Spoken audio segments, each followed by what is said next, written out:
S, next ಕ್ಷೇತ್ರ ಇದು ನಮಗೆ ತುಂಬಾ ಹತ್ತಿರವಾದ ಕ್ಷೇತ್ರ. ನಾವಿರೋ ಕ್ಷೇತ್ರ. ನಾವು ಅಂತಂದ್ರೆ ನನ್ನ ಮನೆ, ಸತೀಶ್ ಅವ್ರ ಮನೆ ಇರೋ ಕ್ಷೇತ್ರ ಅಲ್ಲ, ಗ್ಯಾರಂಟಿ ನ್ಯೂಸ್ ಇರೋ ಕ್ಷೇತ್ರ, ಗ್ಯಾರಂಟಿ ನ್ಯೂಸ್ ಆಫೀಸ್ ಇರುವ ಕ್ಷೇತ್ರ, ಅತ್ಯಂತ ಹಳೆಯ ಸಾಂಪ್ರದಾಯಿಕ ಕ್ಷೇತ್ರ, ಮೈಸೂರು ಸಂಸ್ಥಾನದ ಜೊತೆ ಲಿಂಕ್ ಇರುವಂತಹ ಕ್ಷೇತ್ರ, ಮೆಜೆಸ್ಟಿಕ್ ರೈಲ್ವೆ ಸ್ಟೇಷನ್ ಹತ್ರ ಇರುವಂತಹ ಕ್ಷೇತ್ರ, ಕಾಡು ಮಲ್ಲೇಶ್ವರ ಸೇರಿದಂತೆ ಸುತ್ತಲೂ ದೇವಸ್ಥಾನಗಳನ್ನ ಒಳಗೊಂಡಿರುವಂತಹ ಕ್ಷೇತ್ರ, ವ್ಯಾಪಾರ ವಹಿವಾಟಿಗೆ ಜನ ಇಲ್ಲಿಗೆ ಸಂಡೇ ಸ್ಯಾಟರ್ಡೆ ಬರೋದು ಕೂಡ ತುಂಬಾ ಹೆಚ್ಚು. ಸೊ ಈ ಕ್ಷೇತ್ರ ಎಷ್ಟರ ಮಟ್ಟಿಗೆ ಫೇಮಸ್ ಅಂತಂದರೆ ಸುತ್ತಲೂ ದೇವಸ್ಥಾನಗಳು ಮತ್ತು ಅತಿ ಹೆಚ್ಚು ಒಂದು ರೀತಿ ಒಂಥರ ತುಂಬಾನೇ ಸಾಂಪ್ರದಾಯಿಕ ಜನ ಇರುವಂತ ಕ್ಷೇತ್ರದಲ್ಲಿ ಒಮ್ಮೆ ಕಮ್ಯುನಿಸ್ಟ್ ಪಕ್ಷ ಗೆದ್ದಿತ್ತಂತಪ್ಪ, ನನಗಂತೂ ಆಶ್ಚರ್ಯ ಆಗೋಯ್ತು. ಸೊ ಈ ಕ್ಷೇತ್ರದಲ್ಲಿ ಕಮ್ಯುನಿಸ್ಟ್ ಪಕ್ಷ ಗೆದ್ದಿತ್ತು ಅಂತಂದರೆ ನನಗೆ ಆಶ್ಚರ್ಯದ ಜೊತೆಗೆ ಈಗಿರುವಂಥ ಶಾಸಕರು ಪದೇ ಪದೇ ಗೆದ್ಕೊಂಡು ಬರ್ತಾ ಇರೋದು ಕೂಡ ಒಂದು ರೀತಿ ಟ್ರೆಂಡ್ ಆಗೋಗಿದೆ. ಯಾಕೆ ಎಂದರೆ ಎಲ್ಲ ಕ್ಷೇತ್ರಗಳಲ್ಲಿ ಜಾತಿ ತುಂಬ ವರ್ಕೌಟ್ ಆಗುತ್ತೆ, ಇಲ್ಲೂ ಕೂಡ ಜಾತಿ ವರ್ಕೌಟ್ ಆಗುತ್ತೆ. ಆದರೆ ಈ ಕ್ಷೇತ್ರದ ಶಾಸಕರ ಜಾತಿ ಮಾತ್ರ ಯಾವಾಗಲೂ ಹೊರಗಡೆ ಬರೋದಿಲ್ಲ. ಯಾಕೆ ಅಂದರೆ ಅವರು ಒಂಥರ ಅದೇ ರೀತಿ ಕಾಣ್ತಾರೆ. ಈ ಕ್ಷೇತ್ರದಲ್ಲಿ ಸುತ್ತಮುತ್ತ ಇರುವಂತಹ ಒಂದು ಬ್ರಾಹ್ಮಣ ಸಮುದಾಯಕ್ಕೆ ಸೇರಿದವ್ರೇನೋ ಅಂತ ಜನ ಅಂದ್ಕೊಳ್ತಾರೆ ಅವರ ಅಪಿರಿಯನ್ಸ್ ನೋಡಿ. ಬಟ್ ಅವರಿಗೆ ಒಳಗೊಳಗೆ ಅತಿ ಹೆಚ್ಚು ಮತಗಳು ಬರೋದು ಒಕ್ಕಲಿಗ ಸಮುದಾಯದಿಂದ. ಹಾಗಾದ್ರೆ ನಾನು ಹೇಳ್ತಾ ಇರುವಂತಹ ಕ್ಷೇತ್ರ ಯಾವುದು? ಕಾಡು ಮಲ್ಲೇಶ್ವರದಿಂದ ಬಂದಂತಹ ಕ್ಷೇತ್ರ ಮಲ್ಲೇಶ್ವರ ಕ್ಷೇತ್ರ. ಎಸ್, ಮಲ್ಲೇಶ್ವರ ವಿಧಾನಸಭಾ ಕ್ಷೇತ್ರ 2023ರ ವಿಧಾನಸಭಾ ಫಲಿತಾಂಶ ಹೇಗಿತ್ತು ಬನ್ನಿ ನೋಡೋಣ.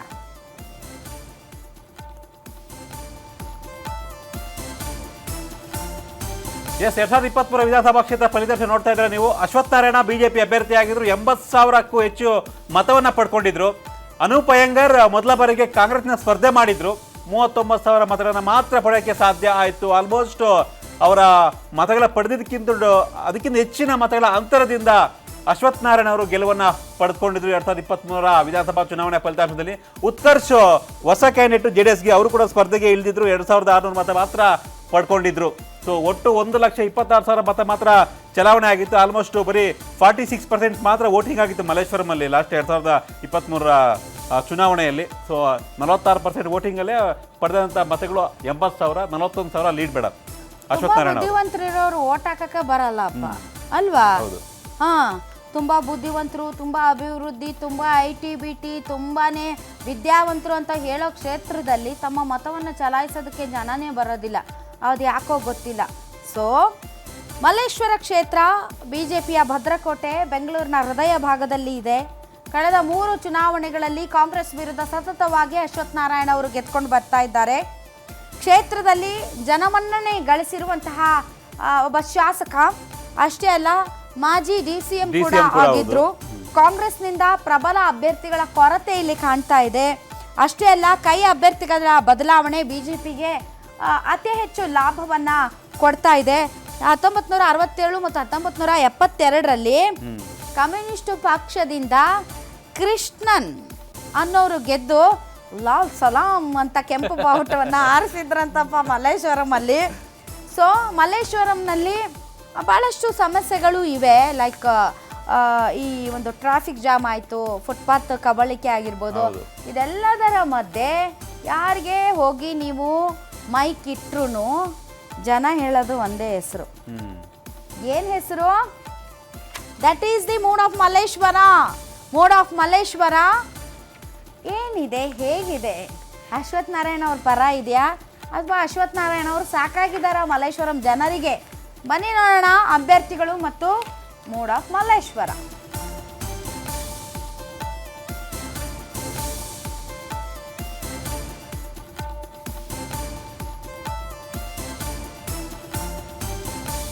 ಬಿಜೆಪಿ ಕಚೇರಿ ಇರೋ ಕ್ಷೇತ್ರ. ಬಟ್ ಬಿಜೆಪಿ ಕಚೇರಿ ಮಲ್ಲೇಶ್ವರಂ ಬರಲ್ಲ, ಗಾಂಧಿನಗರಕ್ಕೆ ಬರುತ್ತೆ. ಅಲ್ಲಿಂದ ನೆಕ್ಸ್ಟ್ ಮಲ್ಲೇಶ್ವರಂ ಕಚೇರಿ ಬರುತ್ತೆ. ಮಲ್ಲೇಶ್ವರಂ ಬಿಜೆಪಿ ಆಫೀಸ್ ಇದೆ. ಯಾರನ್ನೇ ಕೇಳಿ ಬಿಜೆಪಿ ಆಫೀಸ್ ಎಲ್ಲಿದೆ ಅಂದ್ರೆ ಮಲ್ಲೇಶ್ವರಂನಲ್ಲಿದೆ ಅಂತ ಹೇಳ್ತಾರೆ. ಯಾರು ಗಾಂಧಿನಗರದಲ್ಲಿ ಇದೆ ಅಂತ ಅಲ್ಲ, ಮಲ್ಲೇಶ್ವರಂ ಗಾಂಧಿನಗರ ಬರುತ್ತಾ? ಅಲ್ಲ, ಅಲ್ಲಿ ವಾರ್ಡ್ ಇದೆಯಲ್ಲ ಮೇಡಮ್, ವಾರ್ಡ್ ಅಲ್ಲಿಗೆ ಲಾಸ್ಟ್ ಬಟ್ ಮಲ್ಲೇಶ್ವರಂ ಬಿಜೆಪಿ ಯಾವ ಯಾವ ಕ್ಷೇತ್ರಕ್ಕೆ ಬರುತ್ತೆ ಆ ಕಚೇರಿ? ಗಾಂಧಿನಗರಕ್ಕೆ ಬರುತ್ತೆ. ಹೌದಾ? Okay. Dinesh Gundu Rao. So BJP ಕಚೇರಿ ಇರೋ ಕ್ಷೇತ್ರ.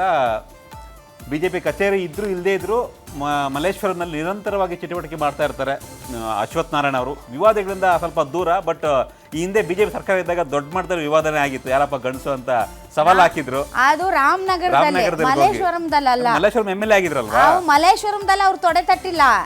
ಮಲ್ಲೇಶ್ವರಂ ಜನ ಇದೇನಪ್ಪ ಅವ್ರು ಏನಾದ್ರು ಇಲ್ಲಿ ತೊಡೆ ತಟ್ಟು ನಿಂತು ಬಿಟ್ರೆ ನಾವೇನೋ ತುಂಬಾ ಸಂಭಾವಿತ ವ್ಯಕ್ತಿ ಅನ್ಕೊಂಡಿದ್ವಿ. ಆದ್ರೂ ಶಾಕಿಂಗ್ ಅಶ್ವಥ್ ನಾರಾಯಣ ಈ ತರ ಮಾತಾಡಿದ್ರಲ್ಲ ಅಂತ ಆಗ. ಹೌದು ರಾಮನಗರದಲ್ಲಿ. ನೆಕ್ಸ್ಟ್ ಓಕೆ, ಮುಂದೆ. ಕಾಂಗ್ರೆಸ್ ವಿರುದ್ಧ ನಿರಂತರವಾಗಿ ಧ್ವನಿ ಎತ್ತುವ ಅಶ್ವಥ್ ನಾರಾಯಣ್, ಹಿಂದುತ್ವದ ವಿಚಾರದಲ್ಲಿ ಅವರು ನೋ ರಾಜಿ. ನೆಕ್ಸ್ಟ್, ಹೋರಾಟದ ಮೂಲಕ ಮತದಾರರನ್ನ ಸೆಳೆದಂತಹ ನಾಯಕ. ಕೊರೋನಾ ಟೈಮಲ್ಲಿ ತುಂಬಾ ಚೆನ್ನಾಗಿ ಕೆಲಸ ಮಾಡಿದ್ರು. ಫುಡ್ ಕಿಟ್ ಕೊಡೋದಾಗಿರ್ಬೋದು, ಜನರ ಜೊತೆಗೆ ಬೆರೆಯೋದಾಗಿರಬಹುದು. ಮಲ್ಲೇಶ್ವರಮಲ್ಲಿ ಯಾರನ್ನ ಕೇಳಿದ್ರು ಕೂಡ ಅಶ್ವಥ್ ನಾರಾಯಣ ಅವರನ್ನೇ ಮುಂದೆನೂ ಕೂಡ ನೋಡೋದಕ್ಕೆ ಬಯಸ್ತಾರೆ. ಅಷ್ಟರ ಮಟ್ಟಿಗೆ ಅವರು ಮತದಾರರನ್ನ ಸೆಳೆದಂತಹ ನಾಯಕ. ಮೈತ್ರಿ ಮೂಲಕ ಏನಾದರೂ ಅವರು ಹೋದ್ರೆ ಮುಂದೆ JDS ಓಟ್ಸ್ ಕೂಡ ಅವರಿಗೆ ಪ್ಲಸ್ ಪಾಯಿಂಟ್ ಆಗುತ್ತೆ. ನೆಕ್ಸ್ಟ್, ಕಾಂಗ್ರೆಸ್ ಮೇಲೆ ಕ್ಷೇತ್ರದ ಜನತೆಗೆ ಅಷ್ಟೊಂದು ಒಲವಿಲ್ಲ. ಕಾಂಗ್ರೆಸ್ ತನ್ನದೇ ಆದಂತಹ ಮತ ಬ್ಯಾಂಕ್ ಅನ್ನು ಸೃಷ್ಟಿಸೋದಕ್ಕೆ ಇಲ್ಲಿ ಫೇಲಿಯರ್ ಆಗಿದೆ. ಈ ಚಿತ್ರ ಕೂಡ ಲಾಸ್ಟ್ ಟೈಮ್ 2023 ಮಲ್ಲೇಶ್ವರಂ ಅಲ್ಲಿ ಟಿಕೆಟ್ಗೂ ಕೂಡ ಸ್ವಲ್ಪ ಫೈಟ್ ಆಗಿತ್ತು ಆಗ್ಲೂ. ಎಸ್, ನನಗೆ ಇದು ಅಲ್ಲಿ ಅನೂಪ್ ಅಯ್ಯಂಗಾರ್ ಏನಿದ್ದಾರೆ ಅವ್ರು ಹೊರತುಪಡಿಸಿ ಒಬ್ಬ ಲೇಡಿ ಕೂಡ ಟಿಕೆಟ್ ಕೇಳಿದ್ರು. ಅವ್ರಿಗೆ ಟಿಕೆಟ್ ಕೊಡಲ್ಲ. ಈ ಕಡೆ ಇವ್ರು ಕೊಟ್ಟರು ಟಿಕೆಟ್, ಬಟ್ ಅವರು ಸೋತರು. ಹಾಗಾದ್ರೆ ಹೇಗಿದೆ ಮೂಡ್ ಆಫ್ ಮಲ್ಲೇಶ್ವರ ನೋಡೋಣ ಬನ್ನಿ. ಆಕಾಂಕ್ಷಿಗಳು ಅವರೇ ಇದ್ದಾರೆ. ಎಸ್, ಬಿಜೆಪಿ ಪರ ಒಲವು ಅಫ್ಕೋರ್ಸ್ ಅಶ್ವಥ್ ನಾರಾಯಣ್. ಯಾಕೆ ಅಂತಂದ್ರೆ ಇದಂತೂ ಎಕ್ಸ್ಪೆಕ್ಟೆಡ್. ನನಗೆ ಬೊಮ್ಮನಹಳ್ಳಿ ಒಂದು ಸ್ವಲ್ಪ ಶಾಕ್ ಆಯ್ತು ಬಿಟ್ರೆ ಇದು ಅಶ್ವಥ್ ನಾರಾಯಣ್ ಅವರ ಒಲವು ಜಾಸ್ತಿ ಇದೆ ಮಲ್ಲೇಶ್ವರಂನಲ್ಲಿ. ಹೀಗಾಗಿ ಅವರು ಮುಂದೆ ತುಂಬಾ ಅನಾಯಾಸವಾಗಿ ಯಾವುದೇ ರೀತಿಯಾದಂತಹ ಶ್ರಮ ಇಲ್ಲದೇನೆ ಮುಂದೆ ಸಾಗಬಹುದು. ಬಟ್ ಕಾಂಗ್ರೆಸ್ಗೆ ಇದು ಎಚ್ಚರಿಕೆಯ ಗಂಟೆ. ಪದೇ ಪದೇ ಅಭ್ಯರ್ಥಿಗಳನ್ನು ಚೇಂಜ್ ಮಾಡೋದು ಮತ್ತು ಅಲ್ಲಿ ಯಾವುದೇ ಒಬ್ಬ ವ್ಯಕ್ತಿಯನ್ನು ಬೆಳೆಯಕ್ಕೆ ಬಿಡದೇ ಇರೋದು ಮತ್ತು ತುಂಬ ತುಂಬ ಕಾನ್ಸಂಟ್ರೇಟ್ ಮಾಡಿಲ್ಲ ಮಲ್ಲೇಶ್ವರ ಕ್ಷೇತ್ರವನ್ನು ಕಾಂಗ್ರೆಸ್ ಅಂತ. ಬೆಂಗಳೂರಿನ ಕೆಲವೊಂದಿಷ್ಟು ಕ್ಷೇತ್ರದಲ್ಲಿ ಸೇಮ್ ಈ ತರ ರಿಸಲ್ಟ್ ಇದೆ. ಕೆಲವು ಕಾಂಗ್ರೆಸ್ ಅಲ್ಲೂ ಆ ತರ ರಿಸಲ್ಟ್ಸ್ ಇದೆ. ಕಾಂಗ್ರೆಸ್ ಗೆಲ್ತಿರ್ತಕ್ಕಂಥ ಕ್ಷೇತ್ರದಲ್ಲಿ ಬಿಜೆಪಿ ಅಭ್ಯರ್ಥಿಗಳೇ ಇಲ್ಲ. ಈಗ ಪುಲಿಕೇಶಿ ನಗರ ಆಗಿರ್ಬೋದು ಅಥವಾ ಸರ್ವಜ್ಞ ನಗರ ಆಗಿರ್ಬೋದು, ಬಿಜೆಪಿಗೆ ಅಭ್ಯರ್ಥಿಗಳೇ ಇಲ್ಲ ಅಲ್ಲಿ. ಸೇಮ್ ಆ ತರ ಅವರು. ಹೀಗಾಗಿ ಮಲ್ಲೇಶ್ವರಂನಲ್ಲಿ ಬಿಜೆಪಿ ಪರ ಒಲವು.